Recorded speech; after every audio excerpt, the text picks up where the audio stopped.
This is the final chat of the introduction, and I want to deal a little bit with language. Language is very important in our system of liberation psychotherapy.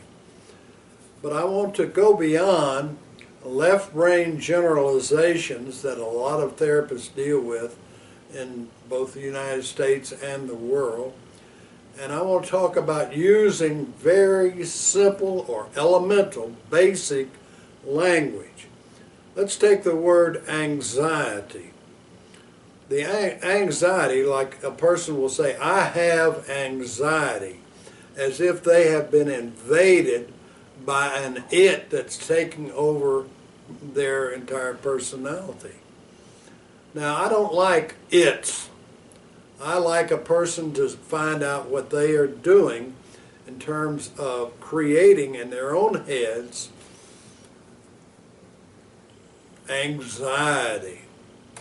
I first check to see how they are breathing, because if you don't get oxygen to the brain, you're going to panic. As I said in a previous lecture, you begin to fight and struggle for life, like a cat trying to be drowned.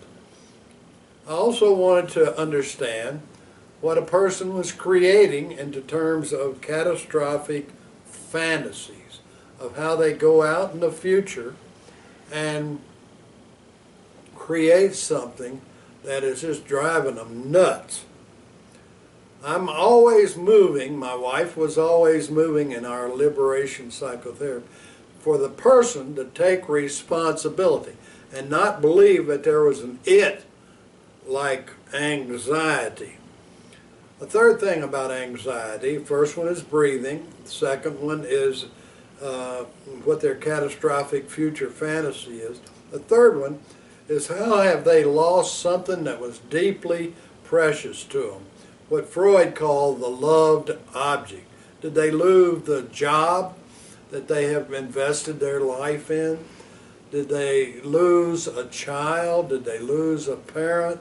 Did they lose a marriage, a home to fire?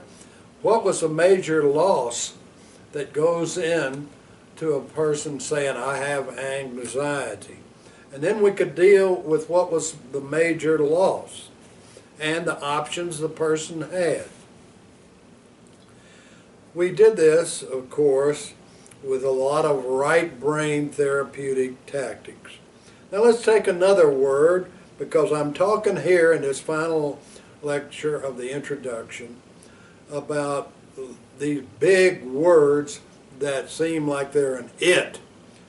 Shame is another big term that is used in the halls of psychotherapy.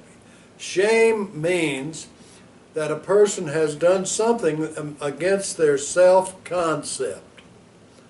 They don't see themselves as making a goof, say, in public, and they did it.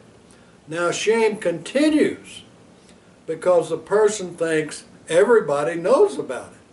It's like they think people can look at them and see what's going on in their head, like looking at a television screen.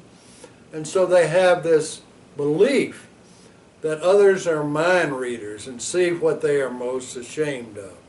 So my wife and I, without pills, would deal with what a person was doing in their mind. In other words, we were moving responsibility to what they were doing.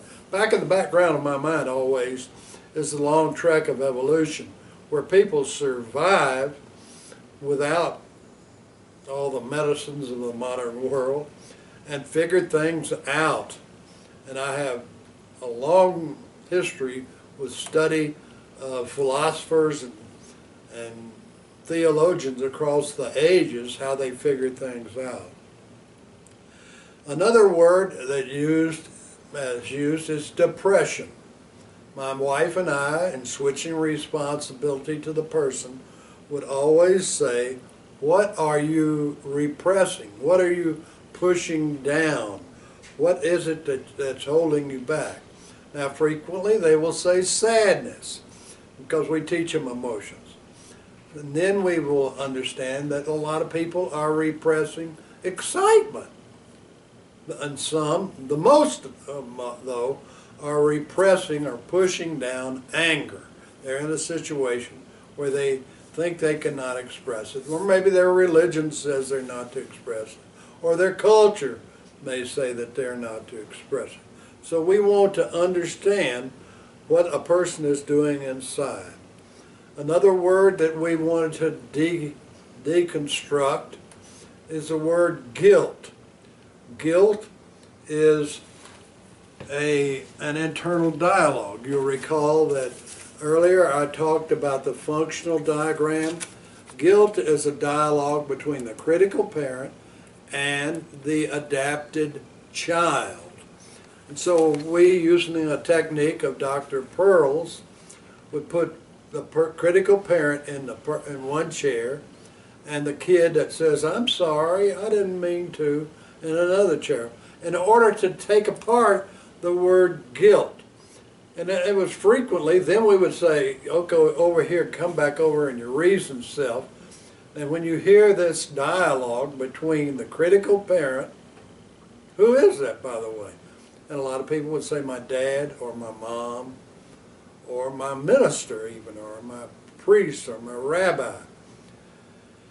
And so we would get that defined, and then we said, now what advice would you give the adapted child from your most reasoned self? So we were always taking apart, like say in terms of the functional diagram, whether or not they had nurturing as a child, whether or not they were able to play and laugh and sing and dance. And so we were taking this apart as we were moving responsibility within the individual. Now there are all kind of therapeutic words that we would continually take apart because we wanted a person to assume, I am responsible for me, and I will live my life, and I will know what I want, and I will express my emotions, and I will not bend down to any authority that tells me to obey without thinking. So this concludes my final chat of the introduction. And stay tuned, because the great work begins with the next series of lectures or lessons on emotions.